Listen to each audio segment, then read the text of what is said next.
So hello guys, so this is the day 4 of speaking challenge. हम लोग को 7 दिन तक करना है, तो ठीक से ठीक है। तो ये है चौथा दिन। आज हमें करना है ऑब्जेक्टिव डिस्क्रिप्शन, यानी कि काम, यानी कि अपने हाथों में कोई भी चीज ले और उसके बारे में कम से कम 1 मिनट तक लगातार बोलना है। और यानी कि लक्ष्य ये मेरा ये होना चाहिए कि दिमाग और शब्दों के बीच में दूरी कम होनी चाहिए। आई मीन, पहले ये समझ लो, यानी कि दिमाग और शब्दों के बीच में दूरी कम होनी चाहिए।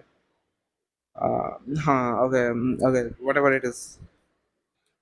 So this is day for में मुझे यानी किसी भी ऑब्जेक्ट के ऊपर 1 मिनट तक लगातार बोलना है। तो मैंने लिया है पेन। उसने सजेस्ट किया था, actually that's why I take it.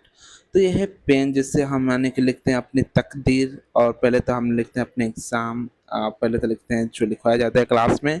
और ये बहुत ही काम की चीज़ होती है, जो अपने यानी कि जो बोलते हैं उसको काफ़ी उतार देती है शब्दों में, यानी कि शब्द हमारे मुंह से निकलते हैं इसको स्ट्रक्चर देती है, यानी कि जो किस तरह से लिखा जाता है। This is so helpful, so this is so much stronger than short, यानी कि किसी भी तलवार से भी ये बहुत ज़्यादा मजबूत है। Not physically, it is logically. और ये बहुत लोगों की तकदीर बदल चुकी है। और इसकी इतिहास बहुत बड़ी है, यानी कि इससे ही इतिहास लिखा गया है। तो it is the father of everything, pen. And और क्या ही बोलूँ। इस मैंने इस पेन से भी लिखा था, लेकिन एक सेमेस्टर में यानी कि मेरा बैक आ गया। और I can't tell more about it. It's okay, fine.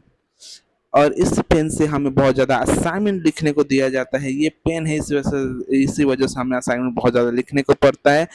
तो इस पेन की भी बहुत ज़्यादा यानी कि ड्रॉबैक्स हैं। हमें बहुत ज़्यादा असाइनमेंट लिखने को दिया जाता है, बार बार लिखने को, 1000 टाइम, यानी कि वो चेक भी नहीं करते, फिर से लिख कर साइन करते, वो भी पेन का यूज़ करते हैं, फिर साइन करके फेंक देते हैं। हम लोग वो मेहनत करके लिखते हैं फिर से। और इसके पेन के बारे में क्या ही बोलूँ। अब बहुत महंगे तरीके, यानी कि प्राइस कम होता है, यानी कि सस्ते जो भी। Okay, that's it, this is a day 4।